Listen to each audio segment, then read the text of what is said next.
আরামবাগের সাংগঠনিক কর্মসূচিতে এসে পরের মাসে একাধিক দলীয় কর্মসূচির রূপরেখা ঘোষণা করলেন হুগলি জেলা তৃণমূলের কংগ্রেসের সভাপতি রামেন্দ্র সিংহ রায়। এসআইআর ফর্ম জমা দেওয়া থেকে শুরু করে ড্রাফট লিস্টে প্রকৃত ভোটারদের নাম বাদ গেলে তাদের পাশে দাঁড়ানোর পদ্ধতি সবকিছু নিয়ে স্পষ্ট নির্দেশ দিলেন তিনি। আমাদের এডিটর শেখ নওশাদ হোসেনের মুখোমুখি হয়ে তিনি কঠোর ভাষায় জানান, 3 বছরের কাজ মাত্র 3 মাসে চাপিয়ে দেওয়ার ফলে মানুষের উপর যে অমানবিক চাপ তৈরি হয়েছে, বিশেষ করে বিএলওদের আচরণে আত্মহত্যা মৃত্যুর সংখ্যা যেভাবে বাড়ছে তার জবাব মানুষই দেবে। পরশুরাই তৃণমূলের পতাকা পোড়ানো প্রসঙ্গে বিজেপিকে হুঁশিয়ারি দিয়ে তিনি বলেন, এখনো সময় আছে, নিজেদের শুধরে নাও, রাজনীতি ভালোভাবে করো, না হলে আমরা শুধরে দেব। কর্মসূচিতে উপস্থিত ছিলেন পৌরপ্রধান সমীর ভান্ডারী, উপপৌরপ্রধান মমতা মুখার্জি, জেলা সহ সভাপতি কৃষ্ণচন্দ্র সাঁতরা, টাউন সভাপতি রূপক মুখার্জি, টাউন সহ সভাপতি অর্ঘ্য কোশারি, ভোলানাথ ঘোষ সহ একাধিক নেতা। দলীয়ভাবে আমরা জমা করব, তার কত পার্সেন্টেজ জমা পড়লো আজ পর্যন্ত সেই হিসাব নেওয়া হলো। দল থেকে একটা ডেডলাইন বলে দেওয়া হয়েছে, তার মধ্যে কমপ্লিট করতে হবে। সেটাকে আমরা নেতৃত্ব এবং কর্মীদেরকে সেটা বললাম। আর আমাদের 9 তারিখ থেকে খসড়া তালিকা বের হবার কথা ছিল, সেটা পিছিয়ে দিয়েছে। সম্ভবত 16 তারিখ ডিসেম্বর পাবলিশড হবে। এটা পাবলিশড হওয়ার পর আমাদের নেতৃত্ব এবং কর্মীদের আরও বেশি সতর্কভাবে কাজ করতে হবে। আমাদের যেটা আশঙ্কা, অন্তত 20%-এর ওপর পার বুথে ডিলিট ডি ভোটার খসড়াতে আসবে। এই ডি ভোটার যারা প্রকৃত, তারা যাতে সম্মানের সাথে মূল ভোটার তালিকায় জায়গা পায় এবং দেশের নাগরিক হিসাবে যাতে তারা নিশ্চিত হয়, এটা আমাদের একটা চ্যালেঞ্জ। তাই এই ক্যাম্প আমাদের 31শে জানুয়ারি পর্যন্ত যাদের ডি ভোটার হিসাবে চিহ্নিত করবে, তাদের প্রয়োজনীয় তথ্য সাবমিট যাতে করতে পারে, তার পূর্ণ সহযোগিতা এই ক্যাম্পের মাধ্যমে হবে, সেটাও আলোচনা হলো।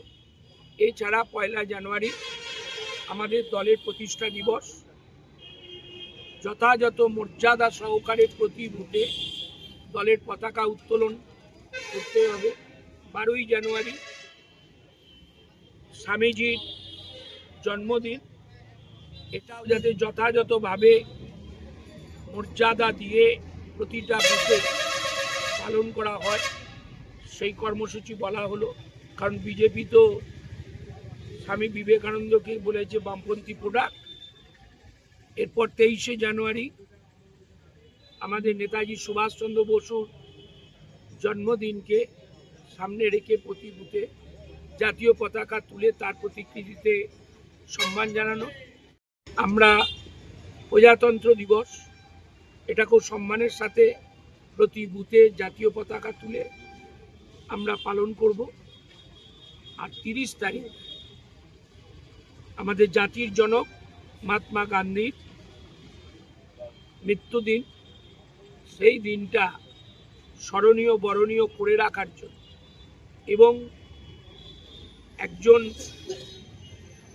আততায়ী গুলিতে তাকে আমাদের ছেড়ে চলে যেতে হয়েছে, সেটাও যাতে মানুষের মনে পৌঁছে দেওয়া যায়, সেই দিনও একটু ব্যাপক আকারে মানুষের কাছে পৌঁছানোর জন্য আলোচনা। আমাদের ডিসেম্বরে একটা মহিলা মিছিল করার প্রস্তুতি চলছে, এই আরামবাগেতেই সেটা হবে এবং জেলার মহিলা মিছিল এবং আরামবাগকেই পূর্ণ দায়িত্ব নিতে হবে ব্লক টাউনকে, সেটাও আলোচনা হলো। তারপর 6 ডিসেম্বর সংহতি দিবস, সেদিনটাও যাতে যথাযথভাবে পালন করে, সেটাও আলোচনা হলো।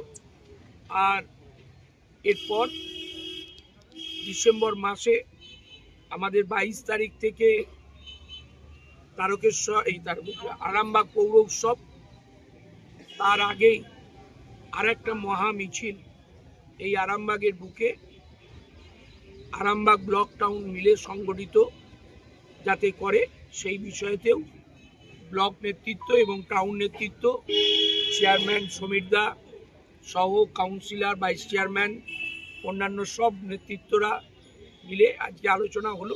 পুরসুরায় বৈকুণ্ঠপুরে শনিবারে তৃণমূলের পতাকা পুড়িয়ে দেওয়া হয়েছে। এর আগেও আপনি এসআইআর এর মিটিংয়ে তারকেশ্বরে বলেছিলেন যে যদি এইরকম দ্বিতীয়বার হয় তাহলে হাত কেটে নেব। এরপরে কি সিদ্ধান্ত নিতে চলেছেন আপনারা? আমরা প্রশাসনকে কমপ্লেন করেছি, প্রশাসন একটা নির্দিষ্ট সময় নিয়েছেন, তার ভেতর থেকে অপরাধী চিহ্নিত করবেন। যদি অপরাধী চিহ্নিত হয় আইনের মাধ্যমে তার ব্যবস্থা প্রশাসন করবে। আর যদি বিজেপি ভেবে থাকে তারকেশ্বরে করব, পুরসুরায় করব, আরামবাগে করব, খানাকুলে করব, আমরা 1 ইঞ্চি মাটি ছাড়ছি না। এরপর আবারও সতর্ক করছি, ভদ্র নম্র হয়ে রাজনীতি যদি করতে চায় বিজেপি করুক, না হলে কিন্তু পরিণাম ভয়ঙ্কর আছে। কিন্তু দেখা যাচ্ছে শাসক দল, যেখানে মমতা বন্দ্যোপাধ্যায়ের মানে 3টে টার্ম কমপ্লিট হতে যাচ্ছে, সেই জায়গায় দাঁড়িয়ে তারা এইভাবে মানে তৃণমূল কর্মীদের ওপর আঘাত হচ্ছে, তারপরে দলের পতাকা পুড়িয়ে দেওয়া হচ্ছে। এটাকে মানে কিভাবে আরও প্রশাসনিকভাবে কিভাবে স্টেপ নিতে চলেছেন আপনারা? বাড়ির যিনি বড় হন তাকে অনেক কিছু সহ্য করতে হয়। আমরা তো পশ্চিমবাংলার রুলিং পার্টি, সুতরাং আমরা অনেকটা সহ্য করে নিচ্ছি।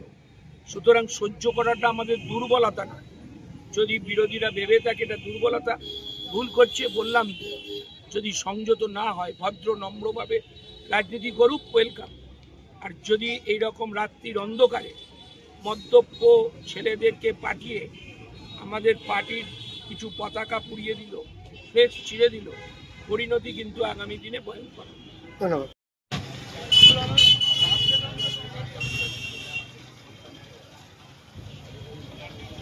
আরামবাগ মহকুমার একমাত্র মেইন ডিলার আমনা অটো সাপ্লাই এখন বিশ্বমানের শোরুম নিয়ে হাজির হয়েছে আরামবাগের গড়বাড়িতে। বাইক ও স্কুটারের লেটেস্ট কালেকশন ন্যায্য মূল্যে পেয়ে যাবেন আমাদের এখানে। অত্যাধুনিক মেশিন, কম্পিউটারের সাহায্যে গাড়ির সমস্ত ফল্ট চিহ্নিত করা এবং কোম্পানির ট্রেনিং প্রাপ্ত মেকানিক দ্বারা গাড়ির সার্ভিসিং করার সুব্যবস্থাও রয়েছে।